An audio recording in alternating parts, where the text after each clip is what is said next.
Hi అండి, అందరికి నమస్కారం. ఈ రోజు మీకోసం మరొక పాత జ్ఞాపకాలతో కూడుకున్న అంశంతో మేము ముందుకు వచ్చాను. అదేమిటంటే చిన్నపిల్లలు సరదాగా గడుపుకునే గ్రీటింగ్ల పండుగ అనమాట. ఈ గ్రీటింగ్ల పండుగ అనేది ప్రతి సంవత్సరం జనవరి 1 కొత్త సంవత్సరం రోజు జరుపుకుంటారు. స్మార్ట్ ఫోన్ లో ఫేస్బుక్ లు, వాట్సాప్ లు, ఇన్స్టాగ్రామ్ వచ్చిన తర్వాత ఈ గ్రీటింగ్ల పండుగ అనేది పూర్తిగా అంతరించిపోయింది. కానీ ఆ రోజుల్లో జనవరి 1 వస్తుందంటే ఈ గ్రీటింగ్స్ కొనేది అనేది చాలా ఉత్సాహంగా ఉండేది ఆనాటి పిల్లల్లో. ఆ రోజుల్లో తోటి విద్యార్థులకి, తర్వాత ఊర్లో ఉన్న ఫ్రెండ్స్ కి ఈ గ్రీటింగ్స్ పంచడానికి చాలా ఉత్సాహంగా చూపించేవాళ్ళు. జనవరి 1 వస్తుందంటే అయితే వాళ్ళకి ఇష్టమైన హీరో గ్రీటింగ్ కార్డ్స్ ని వారు ముందే కలెక్ట్ చేసుకునే వాళ్ళు. అలాగే అమ్మాయిలు కూడా హీరోయిన్ గ్రీటింగ్ కార్డ్స్ ని కలెక్ట్ చేసుకునే వాళ్ళు అనమాట.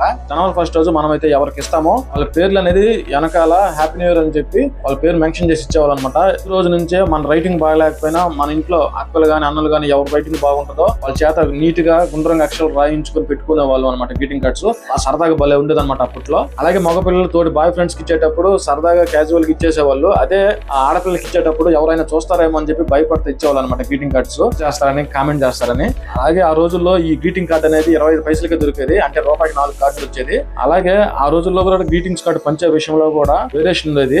ఆ మ్యూజిక్ వచ్చే గ్రీటింగ్ కార్డ్స్ ఉండేది. అవి ఇచ్చేవాళ్ళు రిచ్ పర్సన్స్ లాగా ఫీల్ అయ్యేవాళ్ళు అనమాట ఎవరికైనా ఇచ్చేటప్పుడు. అలాగే జనవరి 1 అయిపోయిన తర్వాత ఎవరికి ఎన్ని గ్రీటింగ్ కార్డ్స్ వచ్చాయని చెప్పి ఫ్రెండ్స్ తోటి సరదాగా నవ్వుకుంటూ ఏడిపించుకుంటూ నీకు ఇన్ని కార్డ్స్ వచ్చాయరా, నాకు ఇన్ని వచ్చాయరా అని చెప్పి సరదాగా ఉండేటివి. చూసారా, ఆ రోజుల్లో చాలా మధురమైన జ్ఞాపకాలు అయితే ఉండేది గ్రీటింగ్ కార్డ్స్ కి.